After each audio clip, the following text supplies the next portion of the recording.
Hi friends, welcome to Praveen sir classes. మొదటిసారి మన YouTube ఛానల్ని చూస్తున్న ప్రతి ఒక్క అభ్యర్థి ఇప్పుడు మన ఛానల్ని సబ్స్క్రైబ్ చేయండి. పోటీ పరీక్షలకు ప్రిపేర్ అవుతున్న ప్రతి ఒక్క అభ్యర్థికి ఉపయుక్తంగా ఉండే కరెంట్ అఫైర్స్ని డైలీ కరెంట్ అఫైర్స్ రూపంలో ప్రతిరోజు సాయంత్రం 7 గంటలకి మీకు అందిస్తూనే ఉన్నాను. ఇక మీ నుండి నేను ఎక్స్పెక్ట్ చేసేది ఒకటే, మీ సపోర్ట్ అండ్ ఎంకరేజ్మెంట్ని ఈ వీడియోకి లైక్ రూపంలో తెలియజేయండి. పోటీ పరీక్షలకు ప్రిపేర్ అవుతున్న ప్రతి ఒక్క ఆస్పిరెంట్కి మీ ఫ్రెండ్స్ అందరికీ ఈ వీడియో లింక్ని షేర్ చేయండి. ఇక ఈరోజు ఏప్రిల్ 6, 2025 వార్తల్లో చాలా అంశాలు ఉన్నాయి. ఒక్కొక్క టాపిక్ గురించి ఇన్ డీటెయిల్ డిస్కషన్ చేసే ముందు నిన్నటి డైలీ కరెంట్ అఫైర్స్ వీడియోలో నేను ఇచ్చిన ప్రశ్నకి వివరణతో కూడిన సమాధానాన్ని చూద్దాము. జాగ్రఫీ సబ్జెక్ట్లో భాగంగా మోస్ట్ కాంటెంపరీ టాపిక్గా చూడాల్సిన topic India state of forest report. Very very very important. రానున్న ఏ పోటీ పరీక్ష అయినా, ఏ స్థాయి పోటీ పరీక్ష అయినా ఈ టాపిక్ నుండి క్వశ్చన్ కాదు, క్వశ్చన్స్ లేకుండానే ప్రశ్నపత్రం ఉండదు. గుర్తుపెట్టుకోండి, అంతటి ఇంపార్టెన్స్ జాగ్రఫీకి సంబంధించి. ఎవ్రీ 2 ఇయర్స్కి ఒకసారి ఈ రిపోర్ట్ని మనం చూస్తూ ఉంటాం. మొట్టమొదటిసారి 1987లో రిలీజ్ అయింది. రీసెంట్గా ప్రస్తుతం మనకు అందుబాటులో ఉన్న ఈ రిపోర్ట్ 2024 డిసెంబర్ చివర్లో రిలీజ్ అయింది. మనం 2024 డిసెంబర్లోనే దీని గురించి స్పెషల్ వీడియోలో డిస్కస్ చేశాము మన CA 360 కోర్సులో. సో దీనికి సంబంధించిన ప్రశ్న అడిగాను. India state of forest report 2023 ప్రకారము మన భారతదేశంలో మొత్తం మడ అడవులు అంటే మ్యాంగ్రూవ్ ఫారెస్ట్ అంటాం కదా, మ్యాంగ్రూవ్ కవర్, దీని యొక్క విస్తీర్ణం ఎంత, దేశంలో మడ అడవుల విస్తీర్ణం ఎంత అని అడిగాను. మరియు దేశ భౌగోళిక విస్తీర్ణంలో మడ అడవుల శాతం ఎంత అని సింపుల్ క్వశ్చన్ అడిగాను. డైరెక్ట్ సింగిల్ లైన్ క్వశ్చన్ అనుకోవచ్చు. సో ఆన్సర్ వచ్చేసేసి మన భారతదేశంలో mangrove cover according to India state of forest report 2023 ఎంత అంటే 4991.68 స్క్వేర్ కిలోమీటర్స్, చదరపు కిలోమీటరు. మరి మొత్తం దేశ విస్తీర్ణంలో ఈ మ్యాంగ్రూవ్ కవర్ వచ్చేసి ఎంత పర్సెంటేజ్లో ఉంది అంటే 0.15%. రానున్న పోటీ పరీక్షలు అడగవచ్చు. మడ అడవుల యొక్క ప్రత్యేకత మన అందరికీ తెలుసు. రక్షణ కవచంలో పనిచేస్తే ముఖ్యంగా కోస్టల్ ఏరియాలో అటువంటి మ్యాంగ్రూవ్కి సంబంధించి, మ్యాంగ్రూవ్ ఫారెస్ట్కి సంబంధించి సంరక్షణ చర్యల్లో భాగంగా భారత ప్రభుత్వం చాలా ఇనిషియేటివ్స్ని తీసుకొచ్చింది. అందులో మిస్టీ చాలా ఇంపార్టెంట్. ఇలాంటివి మనం చూడాల్సి ఉంటుంది. ఓకేనా? అండ్ ఆస్పిరెంట్స్ గుర్తుపెట్టుకోండి, రానున్న పోటీ పరీక్షల్లో ఈ రిపోర్ట్ ఇచ్చారనుకోండి, India state of forest report 2023 అన్న 18th edition of India state of forest report అన్న ఒకటే. ఇక్కడ 2023 అని ఇయర్ నెంబర్ చూడగానే ఇది ఓల్డ్ టాపిక్, అవుట్డేటెడ్ టాపిక్ అని మాత్రం అనుకోకండి. ఇది రీసెంట్ వన్. ఓకేనా? గుర్తుపెట్టుకోండి. ఇక ఈ టాపిక్ నుండి ఖచ్చితంగా క్వశ్చన్స్ వస్తాయి. మీకు ఇక్కడ కనిపిస్తుంది ఏదైతే ఉంటుందో కంప్లీట్గా India state of forest report 2023 మొత్తం కూడా ఈ ఇమేజ్లో కవర్ చేయడం జరిగింది. ఓకేనా? మీకు ఆల్రెడీ వీడియోలో కూడా ఇచ్చాను నేను. CA 360 కోర్స్ సబ్స్క్రైబర్స్ కోసము లాస్ట్ డిసెంబర్లోనే స్పెషల్ వీడియో ఇచ్చేసాను. ఓకేనా? ఇక మన డైలీ కరెంట్ అఫైర్స్ క్లాసెస్కి సంబంధించి PDF అభ్యర్థుల కోరిక మేరకు PDF కోర్స్ని కూడా లాంచ్ చేశాను కదా. అందులో నేను డైలీ అడిగే ప్రశ్న ఏదైతే ఉంటుందో ఆ సమాధానాన్ని కూడా ఇస్తున్నాను. సో ఈ ఇమేజ్ కూడా ఆ PDFలో ఉంటుంది. మరొకసారి చూడండి, సరిపోతుంది. ర్యాంకింగ్స్ చూడాల్సి ఉంటుంది. ఓకేనా? ఇక ఈరోజు ప్రత్యేకము ఒక పండుగ, శ్రీరామనవమి. ఈ ప్రత్యేక పండుగ రోజు తమిళనాడు రాష్ట్రంలో మన దేశ ప్రధాని గారు ఒక గొప్ప ఆవిష్కరణ చేశారు. తమిళనాడులో పంబన్ బ్రిడ్జ్ అని చెప్పేసేసి మనం వింటూ ఉంటాము. ఇప్పటికే పంబన్ బ్రిడ్జ్ అనేది చారిత్రాత్మకంగా ఉంది. చారిత్రాత్మకంగా అంటున్నాను, 100 సంవత్సరాలకు పైగా ఆ పంబన్ బ్రిడ్జ్ అనేది ఉంది. రామేశ్వరం ఐలాండ్ని కలిపే ఒక వంతెన, సముద్రం పైనుండి కలిపే వంతెన. మరి ఇక్కడ అబ్జర్వ్ చేస్తే అది పాతబడిపోయింది. దాని పక్కనే కొత్త వంతెన అనేది నిర్మాణం పూర్తయింది. ఈరోజు తమిళనాడు రాష్ట్ర పర్యటనలో భాగంగా భారత ప్రధాని నరేంద్ర మోదీ గారు పంబన్ రైల్వే వంతెనను, దేశంలోనే మొట్టమొదటి వర్టికల్ లిఫ్ట్ రైల్వే సీ బ్రిడ్జ్ని లాంచ్ చేయడం జరిగింది. దేశంలోనే మొట్టమొదటి, అతిపెద్ద, అతి చిన్న, అతి పొడవైన ఇలాంటి ప్రత్యేక పదాలతో కూడిన కరెంట్ అఫైర్స్ మనం సూపర్లేటివ్స్గా చూస్తాము. సో డేట్ కూడా గుర్తుపెట్టుకోండి, ఏప్రిల్ 6, 2025 రోజున తమిళనాడు రాష్ట్ర పర్యటనలో భాగంగా భారత ప్రధాని నరేంద్ర మోదీ గారి చేతుల మీదుగా ఆవిష్కరణ జరిగిన పంబన్ రైల్వే వంతెన యొక్క ప్రత్యేకత ఏంటి అంటారు. గుర్తుపెట్టుకోండి. ఇక్కడ అబ్జర్వ్ చేస్తే ఈ పర్యటనలో భాగంగా తమిళనాడు పర్యటనలో భాగంగా దాదాపు 8,300 కోట్ల రూపాయలకు పైగా అభివృద్ధి పనులకు కూడా శంకుస్థాపన చేశారు మోదీ గారు. ముందుగా ఈ రైల్వే వంతెన ఏదైతే ఉంటుందో దీని యొక్క ప్రత్యేకత, పంబన్ కొత్త రైల్వే వంతెనను ఏప్రిల్ 6న శ్రీరామనవమి రోజున భారత ప్రధానమంత్రి నరేంద్ర మోదీ గారు తమిళనాడులో ప్రారంభించారు. ఈరోజు మార్నింగ్ మనం చూసాము. ఈ సందర్భంగా ఈ వంతెనను జాతికి అంకితం చేశారు. దాంతోపాటు రామేశ్వరం రామానంద స్వామి ఆలయంలో ప్రత్యేక పూజలు కూడా నిర్వహించారు. ఇక్కడ ఈ వంతెన యొక్క ప్రత్యేకత ఏంటంటే పొడవు, ఈ రైల్వే వంతెన యొక్క పొడవు సముద్రం పైన కదా 2.5 కిలోమీటర్స్. లక్ష్యం వచ్చేసేసి సో ఎక్కడికి ఇదంటే భారత ప్రధాన భూభాగాన్ని మన ఇండియా మెయిన్ ల్యాండ్ని రామేశ్వరం ద్వీపంతో అనుసంధానం చేయడం కోసము ఉద్దేశించబడిన వంతెన. ఇక ప్రయాణ సమయం వచ్చేసేసి పాత వంతెనపై 25 నుండి 30 నిమిషాలు పడుతుంది ట్రైన్. చాలామంది ఎక్స్పీరియన్స్ అయ్యే ఉంటారు. పాత వంతెన మీద రామేశ్వరం వెళ్ళడానికి ఆ రైలు ప్రయాణాన్ని చేసే ఉంటారు. అద్భుతమైన అనుభూతి, ఇప్పుడు అంతకు మించిన అనుభూతి అనేది ఉంటుంది. ఓకేనా. సో కొత్త వంతెనపై కేవలం 5 నిమిషాల్లోనే వెళ్ళిపోతుంది. ఇది దేశంలోనే మొట్టమొదటి వర్టికల్ లిఫ్ట్ రైల్ బ్రిడ్జ్, గుర్తుపెట్టుకోండి. ఓకేనా. టెక్నాలజీ ఆసియాలోనే మొట్టమొదటి వర్టికల్ లిఫ్ట్ రైల్వే వంతెనగా ప్రత్యేకంగా స్థానం పొందింది. వర్టికల్గా లిఫ్ట్ చేయొచ్చు. ఇక్కడ అబ్జర్వ్ చేస్తే మనకు షిప్లు కానివ్వండి ఏమైనా వెళ్ళినప్పుడు రైల్వే వంతెన ఏదైతే వర్టికల్గా లిఫ్ట్ చేయొచ్చు. ఓకేనా. ఇక వ్యయం వచ్చేసి 535 కోట్ల రూపాయలు. మరి ఈ వంతెనను నిర్మించిన వారు ఎవరని అడిగారు అనుకోండి, rail Vikas Nigam limited. Rail Vikas Nigam limited గుర్తుపెట్టుకోండి, సంస్థ ఇంపార్టెంట్. ఇక పాత వంతెన ఏదైతే ప్రస్తుతం అందుబాటులో ఉండేనో 1914 సంవత్సరంలో, మీకు అందుకే చారిత్రాత్మక వంతెన అన్నాను, 100 సంవత్సరాల కిందనే నిర్మాణం అయిపోయింది. దాన్ని 2022లో మూసివేశారు. ఓకేనా. దాని పక్కనే ఈ కొత్త వంతెన నిర్మాణం అనేది పూర్తయింది. ఇక దీంతోపాటు ఈరోజు పర్యటనలో భాగంగా భారత ప్రధాని నరేంద్ర మోదీ గారు 8,300 కోట్ల రూపాయల అభివృద్ధి పనులకు శంకుస్థాపన చేశారు. గుర్తుపెట్టుకోండి, తమిళనాడు రాష్ట్రంలో అధికారంలో ఉంది డిఎంకే. ముఖ్యమంత్రిగా ఎంకే స్టాలిన్ గారు విధులు నిర్వర్తిస్తున్నారు. ఓకేనా. ఇక పంబన్ వంతెన భారతదేశపు మొదటి సముద్ర రైల్వే వంతెనగా పేరొందింది. రామేశ్వరం భారతదేశ చార్ధామ్ యాత్రలో ఒకటి, జ్యోతిర్లింగ స్థలాల్లో ఒకటి. చార్ధామ్ అంటాం, మనకు చార్ధామ్ అంటే బద్రీనాథ్, కేదార్నాథ్, గంగోత్రి, యమునోత్రి, ఆ ఉత్తరాఖండ్ రాష్ట్రానికి సంబంధించి చూస్తూ ఉంటాం. అది కాకుండా దేశంలో చార్ధామ్ అనేది ఉంటుంది. ద్వారక, రామేశ్వరము, పూరి, బద్రీనాథ్, అలా చార్ధామ్ భారతదేశంలో. అందులో ఒకటి రామేశ్వరం. రామేశ్వరంకి వెళ్ళిన వారు ఎవరైనా కూడా పిల్గ్రిమ్స్ ఏం చేస్తారు, అక్కడ బావులు ఉంటాయి కదా, వెల్స్, ఆ బావుల నుండి ఆ స్నానం అనేది చేస్తారు. సో అది చాలా ప్రత్యేకము. ఓకేనా. Island Rameswaram is famous for cloves. Rameswaram లవంగాలకు చరిత్రలో last 2 years back GI tag కూడా వచ్చింది. రామేశ్వరం నుండి ఒక ప్రముఖులు ఎవరు, మాజీ రాష్ట్రపతి అబ్దుల్ కలాం గారు పుట్టిన ప్రాంతం రామేశ్వరం. ఇక విభాగం భారత రైల్వే ఆధ్వర్యంలో వచ్చిన అగ్రగామి ప్రాజెక్ట్. ఆధునిక టెక్నాలజీ, ఫాస్ట్ ట్రాక్ కనెక్షన్ కలిగిన వంతెనగా గుర్తింపు పొందింది. సో భారత ప్రధాని గారి గురించి చూస్తున్నాం కాబట్టి నిన్నటి రోజున మనం చూసాము. మీకు వాట్సాప్లో మినిట్ అప్డేట్ ఇస్తున్నాను నేను. సో నిన్న మీకు ఆఫ్టర్నూనే ఈ ఇమేజ్ని పోస్ట్ చేశాను. సో ఇక్కడ ఆ టాపిక్ ఏంటో డిస్కస్ చేద్దాము. ప్రధాని మోదీ గారికి శ్రీలంక అత్యున్నత పౌర పురస్కారం అనేది రావడం జరిగింది శ్రీలంకకి సంబంధించి. వాస్తవానికి ఈ పురస్కారం ఏదైతే ఉంటుందో శ్రీలంక పౌరులకు ఇచ్చే పురస్కారం కాదు, విదేశీ వ్యక్తులు అంటే శ్రీలంక కాకుండా విదేశీ వ్యక్తులు ఉంటారు కదా, వాళ్లకు ఇచ్చి సత్కరిస్తుంది శ్రీలంక ప్రభుత్వము. ఆ పురస్కారం శ్రీలంకలోనే వచ్చే అత్యున్నత పురస్కారం ఏదైతే ఉంటుందో మిత్ర విభూషణ పురస్కారము అనురకుమార దిశనాయకే గారి చేతుల మీదుగా నిన్నటి రోజున ఏప్రిల్ 5th రోజున భారత ప్రధాని నరేంద్ర మోదీ గారు శ్రీలంక పర్యటనలో భాగంగా స్వీకరించారు. మనం చూసాము రీసెంట్గా థాయిలాండ్ పర్యటన, బిమ్స్టెక్ శిఖరాగ్ర సమావేశం 4th రోజు చూసాము. మీకు 2nd రోజునే ఆ శిఖరాగ్ర సమావేశం గురించి ప్రత్యేకంగా చెప్పాను.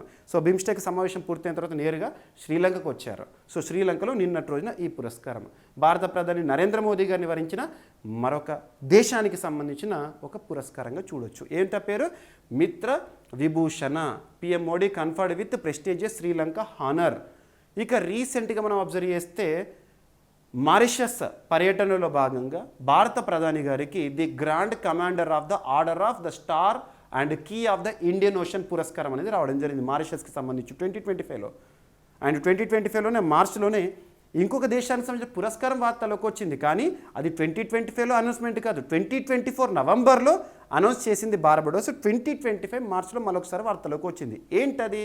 The order of freedom. Barbados సంబంధించి కూడా మార్చిలోనే చూసాము. సో ఇవేవైతే ఉంటాయో హానర్స్, వీటన్నిటి గురించి కూడా ప్రత్యేకంగా చూడండి. మీకు తరచూ రిపీట్ చేస్తున్నాను, మరొకసారి రిపీట్ చేస్తాను చూడండి.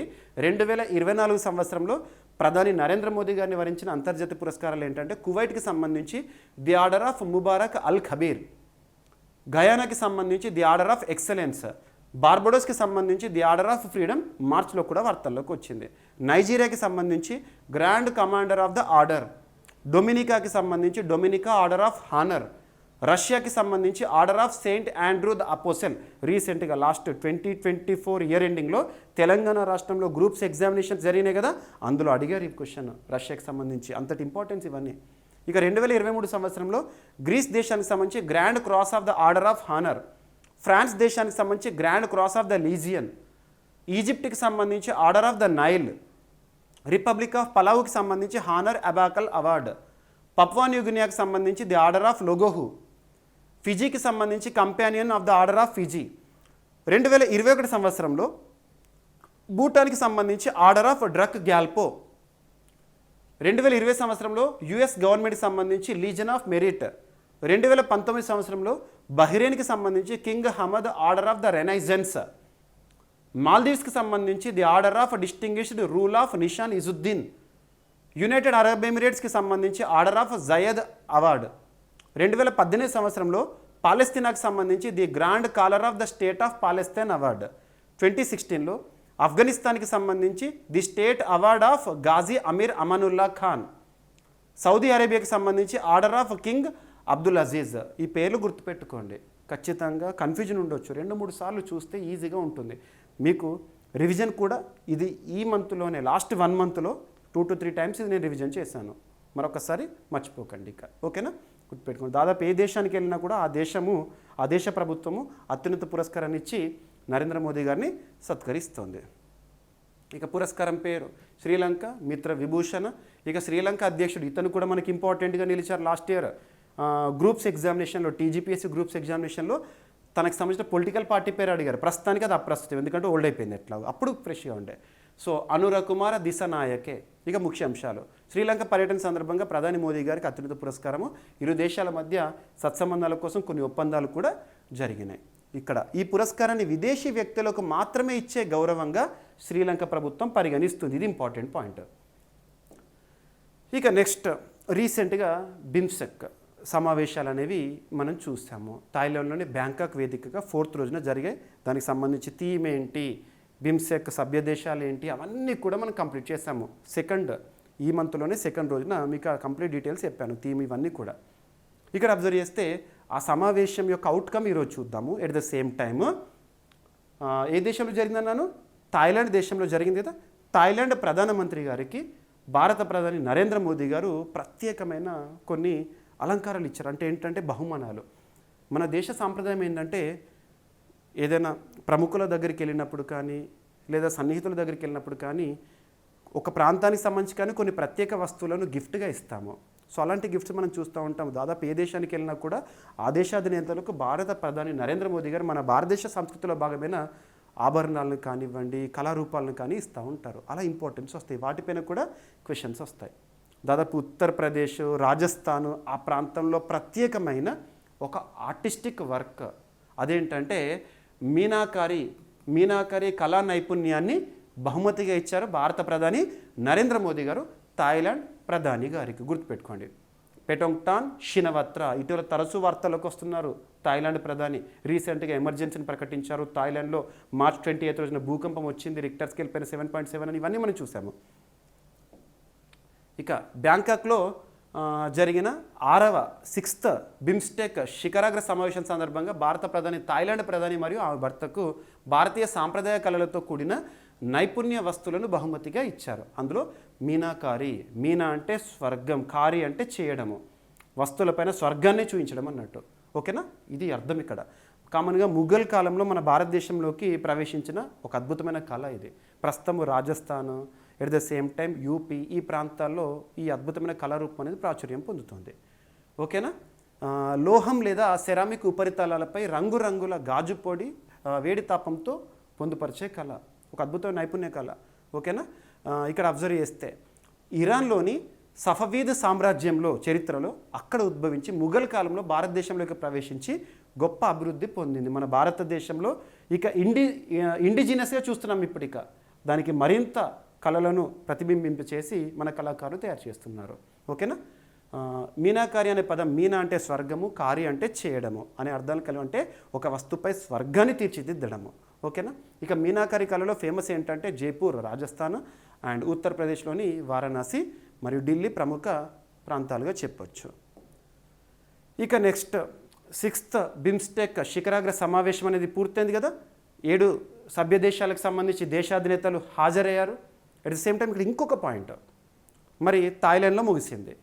ఇక నెక్స్ట్ 2 years ఇప్పుడు బిమ్స్టెక్ పగ్గాలను ఏ దేశం స్వీకరించింది? బిమ్స్టెక్కి అధ్యక్ష బాధ్యతలు ఎవరు అంటే బంగ్లాదేశ్. గుర్తుపెట్టుకోండి, నెక్స్ట్ 2 years వరకు కూడా బంగ్లాదేశే ఇక బిమ్స్టెక్ని లీడ్ చేస్తుంది అన్నట్టు.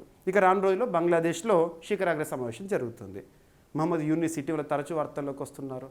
ఇక్కడ అబ్జర్వ్ చేస్తే మరి బిమ్స్టెక్ శిఖరాగ్ర సమావేశంలో మన ఇండియన్ గవర్నమెంట్, భారత ప్రధాని గారు కొన్ని అనౌన్స్మెంట్స్ చేశారు. ఎప్పుడైనా గుర్తుపెట్టుకోండి, ఏదైనా శిఖరాగ్ర సమావేశం జరిగింది అంటే అందులో అవుట్కమ్ ఏంటి, మన భారతదేశం ఆ సమావేశం ముందు ఉంచిన తీర్మానాలు ఏంటి, ఇవి ఇంపార్టెంట్. ఓకేనా. కీ అనౌన్స్మెంట్స్ ఒక్కొక్క డైరెక్టర్ పేరు చూడండి. సో భారత ప్రధానమంత్రి నరేంద్ర మోదీ గారు బిమ్స్టెక్ దేశాల మానవ వనరుల అభివృద్ధి, యువ నైపుణ్యాల పెంపు, ప్రాంతీయ సహకారాన్ని బలోపేతం చేసే పలు భారతీయ చొరవలను ప్రకటించారు. Important announcements made by Narendra Modiji. So first వచ్చేసి బోధి ఇనిషియేటివ్. గుర్తుపెట్టుకోండి, బోధి ఇనిషియేటివ్ ఫుల్ ఫామ్ ఏంటి అంటారు. బోధి ఇనిషియేటివ్ అంటే ఏంటంటే Bodhi full form acronym BIMSTEC for organised development of human resources infrastructure. గుర్తుపెట్టుకోండి, Bodhi initiative, Bodhi full form బిమ్స్టెక్కి సంబంధించి. ఇందులో భాగంగా ఏం చేస్తారట అంటే భారత ప్రభుత్వం ప్రకటించింది ఏంటంటే బిమ్స్టెక్ దేశాల నుంచి ప్రతి ఏడాది కూడా 300 మంది యువతకు భారతదేశంలో శిక్షణ ఇస్తామని చెప్పారు, యువతకు నైపుణ్యాభివృద్ధికి సంబంధించి. ఇక నలంద విశ్వవిద్యాలయము, ఫారెస్ట్ రీసెర్చ్ ఇన్స్టిట్యూట్లో స్కాలర్షిప్లు కూడా ఇస్తామని చెప్పారు. ఇందులో భాగంగా ప్రాంతీయ యువ రాయబారులకు, యంగ్ డిప్లొమాట్స్ ఉంటారు కదా, వారికి వార్షిక శిక్షణను కలుగజేస్తామన్నారు ఈ బోధి ఇనిషియేటివ్లో భాగంగా. ఇక నెక్స్ట్ వచ్చేసి బిమ్స్టెక్ సెంటర్ ఆఫ్ ఎక్సలెన్స్ని భారత్లో ఏర్పాటు చేస్తామని చెప్పారు. ఏ విషయాలపైన సెంటర్ ఆఫ్ ఎక్సలెన్స్ పరిశోధన కేంద్రాలు అంటే డిజాస్టర్ మేనేజ్మెంట్, విపత్తు నిర్వహణకు సంబంధించి, సుస్థిర సస్టైనబుల్ సీ రూట్కి సంబంధించి, సస్టైనబుల్ లేదా సుస్థిర సముద్ర రవాణాకు సంబంధించి, సాంప్రదాయ వైద్యం ట్రెడిషనల్ మెడిసిన్కి సంబంధించి అండ్ వ్యవసాయ పరిశోధన, రైతుల శిక్షకు సంబంధించి సెంటర్ ఆఫ్ ఎక్సలెన్స్లను ఏర్పాటు చేస్తారంట, భారతదేశం ఏర్పాటు చేస్తారంట. డిజిటల్ మౌలిక సదుపాయాలు, ఫిన్టెక్ ఇంటిగ్రేషన్. ఇందులో భాగంగా బిమ్స్టెక్ దేశాల్లో డిజిటల్ అవసరాలపై పైలట్ స్టడీ చేయడము, at the same time Bharat UPI వ్యవస్థను ఇతర దేశాల చెల్లింపు వ్యవస్థలతో అనుసంధానించే ప్రతిపాదన. మన భారతదేశంలో డిజిటల్ రివల్యూషన్ని చూస్తున్నాము. సింపుల్గా చెప్పాలంటే డిజిటల్ విప్లవము. మన భారతదేశంలో డిజిటల్ ఇన్ఫ్రాస్ట్రక్చర్ని చూసి ప్రపంచ దేశాలు నేర్చుకోవాలని చెప్పేసి 2023 మార్చి చివరిలో IMF కూడా ఒక నివేదికను రిలీజ్ చేసింది. ఇండియాస్ డిజిటల్ ఇన్ఫ్రాస్ట్రక్చర్ ప్రతి దేశం కూడా చూడాలని చెప్పేసి. ఇప్పుడు ప్రస్తుతం మన యూపీఐ సేవలు అనేది ప్రపంచంలో చాలా దేశాలు విస్తరిస్తున్నాయి. ఓకేనా. ఇక ఆర్థిక సమగ్రత, వాణిజ్య ప్రోత్సాహం కోసం ఏం చేస్తారు? బిమ్స్టెక్ ఛాంబర్ ఆఫ్ కామర్స్ని ఏర్పాటు చేస్తాడు భారతదేశము. ప్రతి సంవత్సరం బిమ్స్టెక్ బిజినెస్ సమ్మిట్ని భారతదేశంలో నిర్వహిస్తామని చెప్పారు. బిమ్స్టెక్ దేశాల మధ్య స్థానిక కరెన్సీలో వాణిజ్యానికి అధ్యయనం చేయడం అంట. ఇక భద్రతా, అంతరిక్ష సహకారం కోసం బిమ్స్టెక్ హోంమంత్రుల సమావేశం భారత్లో తొలిసారి నిర్వహించబోతున్నామన్నారు. నానో శాటిలైట్ కార్యక్రమం, గ్రౌండ్ స్టేషన్స్, డేటా షేరింగ్ విషయంలో భారత్ సహకరిస్తుందని చెప్పారు. నెక్స్ట్ ఇంధనం కనెక్టివిటీ విషయంలో బెంగళూరులో బిమ్స్టెక్ ఎనర్జీ సెంటర్ని ప్రారంభిస్తామని చెప్పేసి అనౌన్స్ చేశారు. విద్యుత్ గ్రిడ్ అనుసంధానం ద్వారా విద్యుత్ భద్రతపై దృష్టి పెడతాం ఈ దేశాలకు సంబంధించి అని చెప్పారు. ఇక యువత, సంస్కృతి, క్రీడా దౌత్యం విషయంలో బిమ్స్టెక్ దేశాలకు మన భారతదేశం ఏం చేస్తుందంటే బిమ్స్టెక్ యువ నాయకుల సదస్సు, హ్యాకథాన్, విజిటర్స్ ప్రోగ్రామ్ నిర్వహిస్తామన్నారు. ఇక BIMSTEC athletics meet 2025, BIMSTEC games 2025 భారత్లో నిర్వహించనున్నారు. బిమ్స్టెక్ సాంప్రదాయ సంగీతోత్సవం నిర్వహణను చేస్తామని చెప్పారు. ఇవన్నీ కూడా అవుట్కమ్. ఏదైనా సమావేశం, శిఖరాగ్ర సమావేశం జరిగింది అంటే అవుట్కమ్ అనేది ఇంపార్టెంట్. మనం శిఖరాగ్ర సమావేశం 4th రోజున జరుగుతుంది అని April 2nd రోజున డిస్కస్ చేసాం. థీమ్ ఏంటి, బిమ్స్టెక్ దేశాలు ఏంటి, ఇవన్నీ కూడా చూసాము. తర్వాత రీసెంట్గా సమావేశం ముగిసింది కాబట్టి అవుట్కమ్ అంతా కూడా అఫీషియల్గా చూడాలి. సో న్యూస్ పేపర్స్ నుండి కాకుండా అఫీషియల్ ఇన్ఫర్మేషన్ నుండి సేకరిస్తే మనకు ఎగ్జామినేషన్ పాయింట్ ఆఫ్ వ్యూ ఒక్క బిట్ కూడా పోదు. మీకు ఎలాగో పీడిఎఫ్ ఇస్తాను కాబట్టి ఈ పాయింట్స్ అన్నీ కూడా పీడిఎఫ్లో వచ్చేస్తాయి, no need to worry. Video చూశాక పీడిఎఫ్ని 2 సార్లు చూడండి సరిపోతుంది ఇక, ఓకేనా. సో ఇది మనకు ఇంపార్టెంట్. గతంలో సార్క్ కూటమి అనేది ఉండదు, ఇక సార్క్ స్థానంలో సింపుల్గా చెప్పాలంటే బిమ్స్టెక్కి ఇంపార్టెన్స్ ఇస్తున్నారు. భారత ప్రధాని నరేంద్ర మోదీ గారు 2వసారి ప్రధానమంత్రి అయినప్పుడు బిమ్స్టెక్ దేశాధినేతలకే ఆహ్వానాన్ని ఇచ్చారు. ఇటువంటి మనం చూసాము. ఇక ఒక బయో రిజర్వ్ ఏదైతే ఉంటుందో వార్తల్లోకి వచ్చింది. అగస్త్యమలై బయోస్ఫియర్ రిజర్వ్, ఇది 2వసారి వార్తల్లోకి వచ్చింది. గతంలో కూడా మనం లాస్ట్ 1 వీక్ బ్యాక్ కూడా దీని గురించి డిస్కస్ చేశాము. యునెస్కో మ్యాన్ అండ్ బయోస్ఫియర్ ప్రోగ్రాంలో చోటు పొందిన 12లో ఇది కూడా ఒకటి, ఓకేనా. సో అగస్త్యమలై బయోస్ఫియర్ రిజర్వ్ విషయంలో సుప్రీంకోర్టు కీలక ఆదేశాలు జారీ చేసింది. ఎంక్రోచ్మెంట్స్ విషయంలో ప్రత్యేక కమిటీని వేశారు. సో ఇక్కడ అబ్జర్వ్ చేస్తే supreme court orders survey of Agasthyamalai landscape to identify encroachments, అక్రమ కట్టడాలు లేదా భూమిని ఆక్రమించుకోవడము, కబ్జా చేయడం, ఇవన్నీ ఈ రోజులలో కామన్ అయిపోయినాయి. సింపుల్గా చెప్పాలంటే ఇక్కడ మనకు రీసెంట్గా కొన్ని చెరువులను కబ్జా చేయడం కానీ, ఫారెస్ట్ ఏరియాని కబ్జా చేయడం కానీ, కొంతమంది అయితే ఇది నా వారసత్వం అన్నట్టుగా చేసేస్తున్నారు. ఇలాంటి పరిస్థితుల్లో అగస్త్యమలై యునెస్కో అంతర్జాతీయ స్థాయిలో గుర్తించింది దీన్ని. అటువంటి దీనిలో కూడా ఎంక్రోచ్మెంట్స్ అనేవి సంభవిస్తున్నాయని చెప్పేసి సుప్రీంకోర్టు ప్రత్యేకంగా ఆర్డర్ చేసింది. అలా వార్తల్లోకి వచ్చింది. ఇటీవల వార్తల్లోకి వచ్చిన అగస్త్యమలై బయోస్ఫియర్ రిజర్వ్ ఎక్కడ ఉంది, దాని లొకేషన్ ఏంటి, ఏ రాష్ట్రాల మధ్య విస్తరించి ఉంది, దీని ప్రత్యేకతలు ఏంటి అంటారు. ఆల్రెడీ దీని ప్రత్యేకత మనం చాలాసార్లు చూసాము, ఓకేనా. ఇక్కడ చూస్తే సుప్రీంకోర్టు ఆదేశాల మేరకు central empowered committee Agasthyamalai biosphere రిజర్వ్లో కబ్జాలు, అటవీయేతర కార్యకలాపాలపై సమగ్ర సర్వే చేపడుతుందంట. అగస్త్యమలై బయోస్ఫియర్ రిజర్వ్ గురించి యునెస్కో మ్యాన్ అండ్ బయోస్ఫియర్ ప్రోగ్రాంలో 18 చోటు పొందినాయి భారతదేశం నుండి, అందులో ఇది ఒకటి. ప్రధానంగా ఉష్ణమండల అటవీ ప్రాంతం మరియు ఔషధ మొక్కల సమృద్ధిలో ప్రత్యేకము. 2016 మార్చిలో యునెస్కో దీన్ని ప్రత్యేకంగా గుర్తించింది. ఇక ఇది 2 రాష్ట్రాలు విస్తరించి ఉంది, కేరళ, తమిళనాడు. మొత్తం విస్తీర్ణం వచ్చేసి 3500 చదరపు కిలోమీటర్లు అగస్త్యమలై. ఇక నెక్స్ట్ వచ్చేసి ధన్సిరి రివర్ అనేది ఇటీవల వార్తల్లోకి వచ్చింది. Dhansiri river very very important, direct bit అడుగుతారు. ఇటీవల వార్తల్లోకి వచ్చిన ధన్సిరి రివర్ ఎక్కడ ఉంది అంటారు. ఈ ప్రాంతమేమో కాలుష్య సంబంధిత అంశంతో వార్తల్లోకి వచ్చింది. కామన్గా ఇటీవల కాలంలో కొన్ని సంస్థలు, ఫార్మా కంపెనీలు కానీ, బయో కంపెనీలు కానివ్వండి, వాళ్ళ కంపెనీ నుండి వచ్చే, వాళ్ళ ఫ్యాక్టరీస్ నుండి వచ్చే ఎఫిలియంట్స్ ఉంటాయి కదా, వ్యర్థాలను నేరుగా నదిలోకి వదలడము.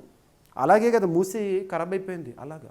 సో ఇక్కడ అబ్జర్వ్ చేస్తే ధన్సిరి రివర్ విషయంలో కూడా కొన్ని ప్రైవేట్ సంస్థలు వ్యర్థాలను రివర్లోకి నేరుగా వదలడం ద్వారా ఈ రివర్ అంతా కూడా పొల్యూట్ అయిపోయిందని చెప్పేసి పర్యావరణవేత్తలు ఆందోళన దిగారు ఇటీవల కాలంలో.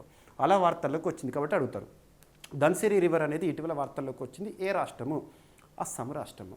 అస్సాం అనగానే మనకు ఒక పెద్ద నది గుర్తొస్తుంది. భారతదేశంలో పెద్ద నదిగా పేరు ఉంది Brahmaputra. World's largest riverine island Majuli island ఉంటుంది కదా, బ్రహ్మపుత్రకే. సో ఇక్కడ అబ్జర్వ్ చేస్తే బ్రహ్మపుత్రకి దక్షిణ వైపున ఉన్న ఉపనదిగా ధన్సిరి రివర్ని చూడొచ్చు ఇక్కడ మ్యాప్, ఓకేనా. సో ఇక్కడ చూస్తే అస్సాంలో పర్యావరణవేత్తలు నుమాలిగఢ్ రిఫైనరీ లిమిటెడ్ ఒక కంపెనీ పేరు కూడా ఇచ్చారు. ఆ సంస్థ నుంచి హానికరమైన ఉద్గారాలు ధన్సిరిలో విడుదలవుతున్నాయని ఆరోపించారు.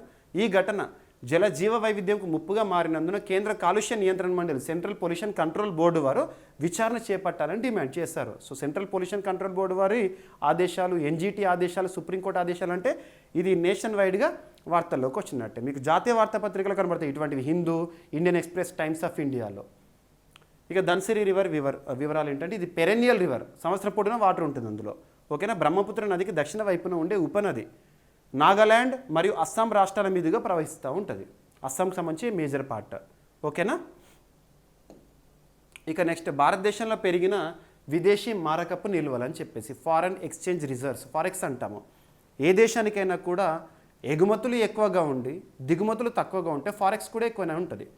సో భారతదేశానికి సంబంధించి మనకు ఫారెక్స్ రిజర్వ్ సంబంధించిన డేటా స్టాట్స్ని ఎవ్రీ 1 వీక్ ఒకసారి ఆర్బీఐ రిలీజ్ చేస్తూ ఉంటుంది, ఎవ్రీ 1 వీక్ ఒకసారి. ఇక్కడ అబ్జర్వ్ చేస్తే మార్చ్ 28 నాటికి భారతదేశంలో ఫారెక్స్ రిజర్వ్స్ అనేవి ఎంత ఉన్నాయి అనే గణాంకాలు వార్తల్లోకి వచ్చినాయి. సో ఇక్కడ అబ్జర్వ్ చేస్తే ఫారెక్స్ ఎంత ఎక్కువగా ఉంటే అంతగా వృద్ధిగా మనం చూడవచ్చు ఎకానమీలో. మార్చ్ 28, 2025 నాటికి భారతదేశంలో మొత్తం విదేశీ మారకపు నిల్వలు $665 బిలియన్ ఉన్నాయని చెప్పేసి న్యూస్ పేపర్స్లో మనం చూడడం జరిగింది, రైట్. ఇక నెక్స్ట్ వచ్చేసి రవాణా ఆదాయంలో భారత రైల్వే కొత్త మైలురాయిని అధిగమించిందంట, సాధించిందంట. సో ఫ్రైట్ కానివ్వండి, గూడ్స్ విషయంలో కానివ్వండి, రైల్వేకి వచ్చే ఆదాయం విషయంలో ఇక్కడ తీసుకుంటే 2013-14 అంటే కేంద్రంలో బీజేపీ అధికారంలోకి రాకముందు రైల్వేకి సంబంధించి ఫ్రైట్ రెవెన్యూ అనేది ఎట్లుండే అంటే 93,468 కోట్ల రూపాయలు ఉండే, 93,468 కోట్ల రూపాయలు ఉండే అప్పుడు. ఇక ఇప్పుడు 2023-24 ఆర్థిక సంవత్సరం ముగిసేసరికి 1.68 lakh crores రీచ్ అయిందంట. So big money rolling in with Indian Railways annual freight revenue rises about 75,000 crore in 10 years. 10 ఏళ్లలో 75,000 కోట్ల రూపాయలు పెరిగిందంట. సో చూడండి, భారత రైల్వే రవాణా ఆదాయం 2013-14లో 93,468 కోట్ల నుండి 2023-24లో 1.68 lakh crores పెరిగింది. ఇది సుమారు 80% వృద్ధిని సూచిస్తుంది. ఈ వృద్ధి దేశంలోని రవాణా, లాజిస్టిక్స్ రంగాల్లో రైల్వే కీలకంగా మారిందని గుర్తిస్తుంది. ఇక ప్రపంచంలో అతిపెద్ద రైల్వే వ్యవస్థలో మన భారతదేశం కూడా ఒకటి. ఇక నెక్స్ట్ డిఫెన్స్కి సంబంధించి అండ్ ఏవియేషన్కి సంబంధించి. సో హన్సా 3 NG ట్రైనర్ విమానం అనేది ఇటీవల దానికి సంబంధించిన కాంట్రాక్ట్ అనేది వార్తల్లోకి వచ్చింది.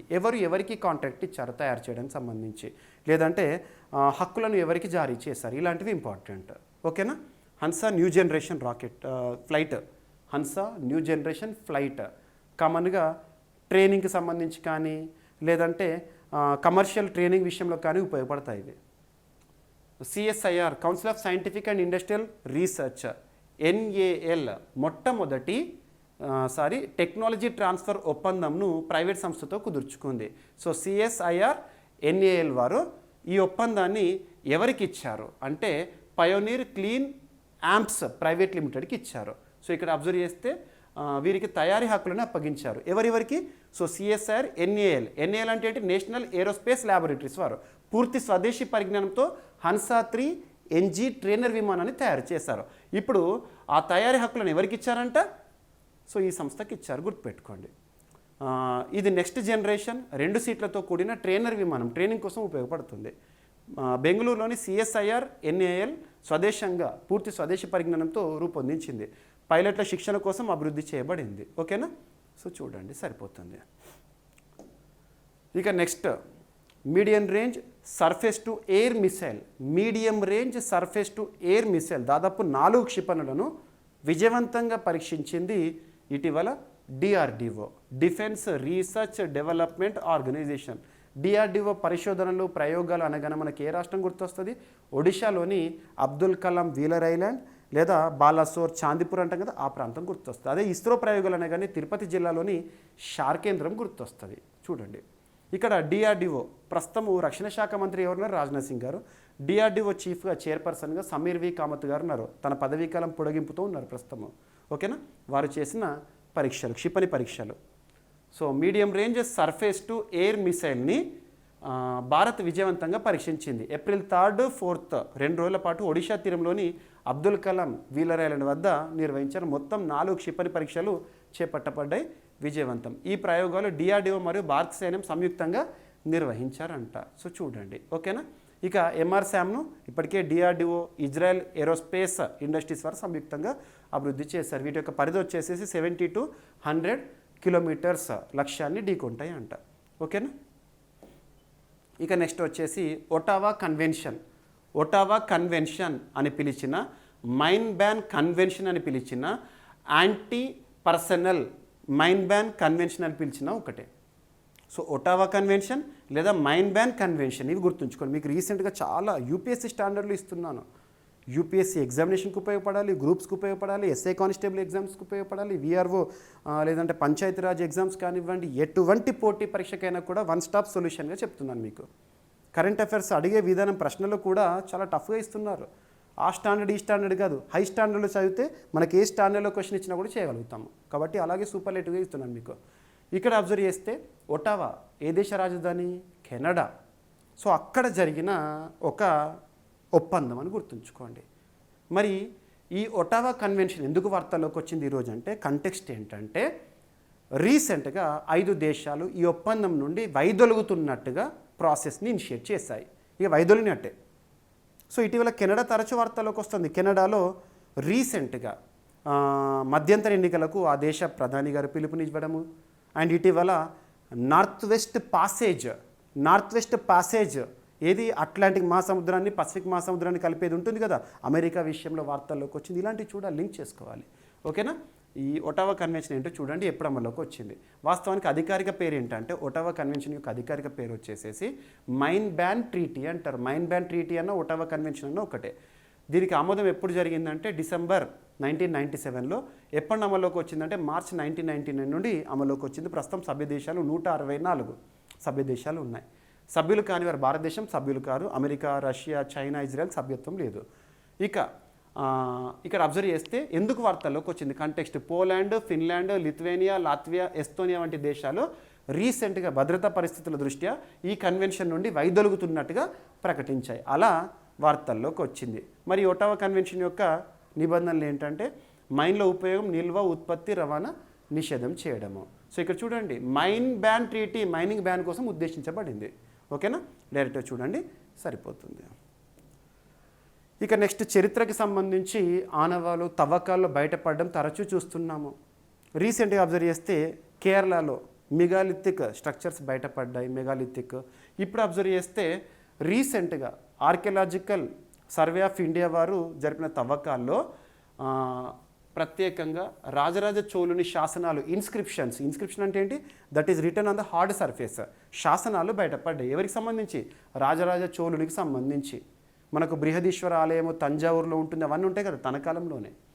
ఓకేనా? సో ఇక్కడ అబ్జర్వ్ చేస్తే ఎక్కడ, తమిళనాడు రాష్ట్రంలో, తమిళనాడులోని మదురై జిల్లాలో మెలవలపు వద్ద సోమగిరి కొండపై కొత్తగా కనుగొన్న శాసనం రాజరాజ చోళుడు పాలన గురించి తెలుపుతుందంట. ఈ శాసనం ద్వారా చోళుల పాండ్య ప్రాంతంపై ఆధిపత్యాన్ని అర్థం చేసుకోవచ్చు. చోళులు ఎలా ఆధిపత్యాన్ని సూచించారని చెప్పేసి తెలుస్తుంది. ఓకేనా? డైరెక్ట్గా చూడండి, ఇటీవల రాజరాజ చోళ శాసనం బయటపడింది ఎక్కడ. ఇక రాజరాజ చోళ గురించి మీరు చరిత్ర పుస్తకాల్లో చదివే ఉంటారు. సో అయినా కూడా సరే మీకు ఎక్స్ట్రా ఇన్ఫర్మేషన్ అనేది పీడిఎఫ్లో ఉంటుంది, జస్ట్ చూడండి. ఓకేనా? ఇక next Baku to Belem road map BRICS సదస్సులో భారత్ పిలుపునిచ్చింది. రీసెంట్గా బ్రిక్స్కి సంబంధించిన ఒక సదస్సు జరిగింది. అందులో భారత్ ఇచ్చిన లేదా భారత్ అర్జస్ అంటే అడిగింది. దేనికి సంబంధించి అంటే బాకు మనకు 2024 నవంబర్లో COP 29 సదస్సు జరిగింది. COP 29 సదస్సు బాకులో జరిగింది. సో రీసెంట్గా అసలు ఈ బాకు టు బెలెమ్ రోడ్ మ్యాప్ అనేది ఎందుకు వార్తల్లోకి వచ్చిందంటే 11th బ్రిక్స్ పర్యావరణ మంత్రుల సమావేశం అనేది బ్రెజిల్లో రీసెంట్గా జరిగింది. ఓకేనా? ప్రస్తుతం బ్రిక్స్ కూటమికి అధ్యక్ష బాధ్యతలను ఎవరు నిర్వర్తిస్తున్నారు? బ్రెజిల్ నిర్వహిస్తోంది. బ్రిక్స్ దేశాలు బాకు టు బెలెమ్ రోడ్ మ్యాప్కు మద్దతు ఇవ్వాలని భారత్ పిలుపునిచ్చింది. ఈ రోడ్ మ్యాప్ లక్ష్యం ఏంటంటే 2035 నాటికి ప్రతి సంవత్సరం 1.3 ట్రిలియన్ను పర్యావరణ చర్యల కోసం సమీకరించడం అనేది ఈ రోడ్ మ్యాప్ యొక్క ఉద్దేశము, ఈ పిలుపు యొక్క ఉద్దేశము. So Baku to Belem road map అంటే ఏంటంటే ఇది COP 29 కాన్ఫరెన్స్ ఆఫ్ పార్టీస్ ఉంటాయి కదా, UNFCCకి సంబంధించిన సదస్సు ఎవ్రీ ఇయర్ జరుగుతాయి, చాలా ఇంపార్టెంట్. COP 29 మనకి ఎక్కడ జరిగింది? అజర్బైజాన్లోని బాకులో జరిగింది. అక్కడ నుండి COP 30 ఎక్కడ జరగబోతోంది? బెలెమ్, బ్రెజిల్లో. అప్పటి వరకు రూపొందించిన ఆర్థిక సమీకరణ ప్రణాళిక ఇది. ఇక అభివృద్ధి చెందుతున్న దేశాల్లో వాతావరణ చర్యల కోసం ప్రతి సంవత్సరం 1.3 ట్రిలియన్ సమీకరించడమే ఈ రోడ్ మ్యాప్ యొక్క లక్ష్యం అంట. ఓకేనా? సో ఇందులో ప్రభుత్వ వనరుల నుంచి $300 బిలియన్ చొప్పున సమీకరించాలని యోచన. ఓకేనా? ఇక ప్యారిస్ ఒప్పందం యొక్క లక్ష్యాలు ఏంటి, ఇలాంటివన్నీ కూడా ఎగ్జామినేషన్ పాయింట్ ఆఫ్ వ్యూలో అడగవచ్చు. ఇక నెక్స్ట్ ఐక్యరాజ్య సమితికి సంబంధించి ఒక చారిత్రాత్మకమైన తీర్మానం అనేది వార్తల్లోకి వచ్చింది. ఆ తీర్మానం ఫస్ట్ ఎవర్ రిజల్యూషన్ దేనికి సంబంధించి అంటే రికగ్నైజింగ్, గుర్తించారు. దేన్ని గుర్తించారంట? Plastic pollution, ocean protection, right to healthy environment, ఈ మూడింటికి కూడా లింక్ ఉంటుందని చెప్పేసి మొట్టమొదటి తీర్మానాన్ని రీసెంట్గా ఆమోదించడం జరిగింది. ఐక్యరాజ్య సమితి మానవ హక్కుల మండలి ఏదైతే ఉంటుందో, United nations human rights council చరిత్రలో తొలిసారిగా ప్లాస్టిక్ కాలుష్యము, సముద్ర పరిరక్షణ మరియు ఆరోగ్యకరమైన పర్యావరణం కోసం హక్కు అనే దానిలో పరస్పర సంబంధం ఉన్నదని తీర్మానం ఆమోదించింది. సో మనందరికీ తెలుసు, మన భారతదేశంలో కూడా 1991 ఇయర్లో Subhash Kumar versus state of Bihar, Subhash Kumar Thakur versus state of Bihar 1991, అందులో ఏం చెప్పారంటే స్వచ్ఛమైన గాలి, పరిశుభ్రమైన నీరు, సుస్థిర వాతావరణం పొందడం అనేది ప్రతి పౌరుడి జీవించే హక్కుల భాగం అని చెప్పారు. సో ఇక్కడ ప్రస్తుతం ప్రపంచాన్ని పట్టుపీడుస్తోంది ప్లాస్టిక్ పొల్యూషన్. ప్లాస్టిక్లో కార్సినోజెనిక్ ఏజెంట్స్ ఉంటాయి. అందుకే బీట్ ద ప్లాస్టిక్ అని చెప్పేసి మనం ప్లాస్టిక్ని అంతమొందించేందుకు చర్యలు తీసుకుంటున్నాం. సో దానికి మరియు సముద్ర జీవ వ్యవస్థను ప్లాస్టిక్ ధ్వంసం చేస్తుంది. సో ఇలాంటి లింక్ని ఇక్కడ మనం అర్థం చేసుకోవచ్చు. ఓకేనా? ప్లాస్టిక్ వ్యర్థాలు సముద్ర జీవ వ్యవస్థను ధ్వంసం చేస్తాయి, విషపూరిత రసాయనాలు, సూక్ష్మ ప్లాస్టిక్స్ని విడుదల చేస్తాయి. ఇవి సముద్ర జీవుల దేహాల్లోకి ప్రవేశించి ఆహార గొలుసును దెబ్బతీస్తాయి అంట. ఈ తీర్మానం ద్వారా సముద్ర సంరక్షణకు, పర్యావరణ హక్కులకు బలమైన అంతర్జాతీయ మద్దతు అనేది లభిస్తుందంట. తీర్మానం జెనీవాలోని UNHRC ద్వారా ఆమోదించబడింది. ఓకేనా? ఇక నెక్స్ట్ వచ్చేసి టెక్నాలజీ అండ్ ఇన్నోవేషన్ రిపోర్ట్ 2025 రీసెంట్గా వార్తల్లోకి వచ్చింది. సో ఇక్కడ అబ్జర్వ్ చేస్తే United nations conference on trade and development వారు రిలీజ్ చేసిన ఒక నివేదిక లేదా రిపోర్ట్. అందులో ప్రైవేట్ AI ఇన్వెస్ట్మెంట్స్ ప్రస్తుతం ప్రపంచంలో AI సన్నద్ధత విషయంలో ఆర్టిఫిషియల్ ఇంటెలిజెన్స్ అనేది ప్రపంచాన్ని నడిపిస్తోంది.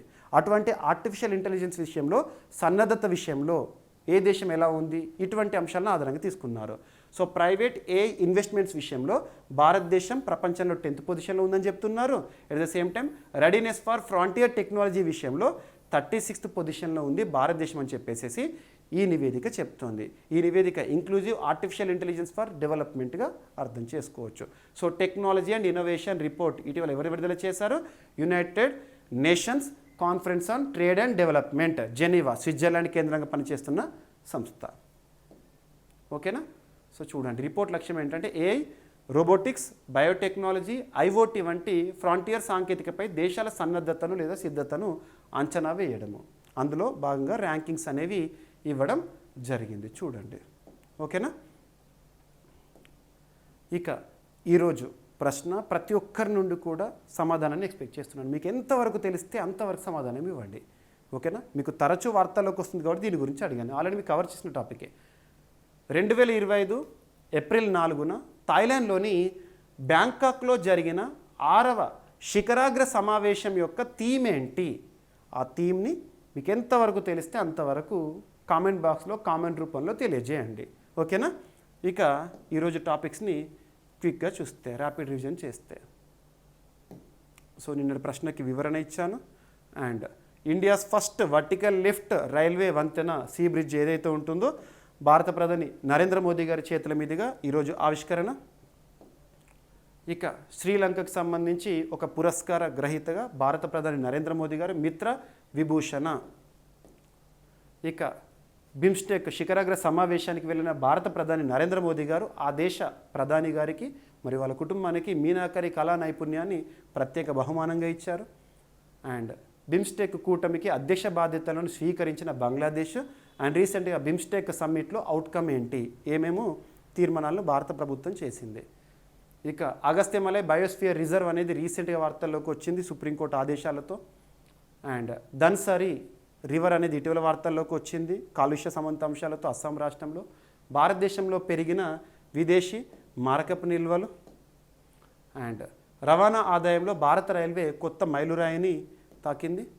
సో ఇక్కడ అబ్జర్వ్ చేస్తే హన్సా 3 నెక్స్ట్ జనరేషన్ ట్రైనర్ విమానం అనేది వార్తల్లోకి వచ్చింది. ఇక నెక్స్ట్ వచ్చేసి MRSAM క్షిపణి ప్రయోగాలు విజయవంతము. అండ్ మైన్ బ్యాన్ కన్వెన్షన్ లేదా మైన్ బ్యాన్ ట్రీటీ అనేది వార్తల్లోకి వచ్చింది. నెక్స్ట్ ఇటీవల రాజరాజ చోళుని శాసనాలు తమిళనాడు రాష్ట్రంలో బయటపడ్డాయి. అండ్ బాకుట్టు బెలెం రోడ్ మ్యాప్ అనేది రీసెంట్గా వార్తల్లోకి వచ్చింది. ఇందులో లక్ష్యం ఏంటి? నెక్స్ట్ ఐక్యరాజ్య సమితి చారిత్రాత్మక తీర్మానం, ఆ తీర్మానం ఏంటి? నెక్స్ట్ వచ్చేసి technology and innovation report 2025 UNCTAD వారు రిలీజ్ చేశారు. నెక్స్ట్ వచ్చేసి ఈరోజు ప్రశ్న. సో వీడియో నచ్చితే లైక్ చేయండి, మీ ఫ్రెండ్స్ అందరికీ వీడియో లింక్ని షేర్ చేయండి. ఓకేనా? ఏమైనా మిస్లేనియస్ ఉన్నాయనుకోండి, నో నీడ్ టు వరీ, రేపటి క్లాస్లో యాడ్ చేస్తూ మళ్ళీ చెప్తాను. సో టైం గురించి చూడకండి. నిన్న టైం చాలా లెంత్ అయిందని చెప్పేసి చాలామంది కామెంట్ చేశారు. సో టాపిక్స్ ఏవైతుంటే వార్తల్లో నిలుస్తున్న అంశాలన్నింటినీ మ్యాక్సిమం ఎక్స్ప్లెయిన్ చేయాలని చెప్పేసి చేస్తున్నాను. సో మీకు ఒక్క మార్క్ కూడా మన వీడియో చూస్తున్నందుకు, ఈ వీడియో నుండి మీకు రానున్న పోటీ పరీక్షలో క్వశ్చన్స్ అనేవి దాదాపు 100% కవర్ అయిపోతాయి. కాబట్టి ప్రతి ఒక్కరికి కూడా కంటెంట్ అనేది క్లారిటీగా ఉండాలని చెప్పేసి మ్యాక్సిమం ఎక్స్ప్లెనేషన్ ఇస్తున్నాను. ఓకేనా? సో అర్థం చేసుకుంటారు అనుకుంటున్నాను. ఇక రేపటి క్లాస్తో మళ్ళీ కలుద్దాం. Thank you.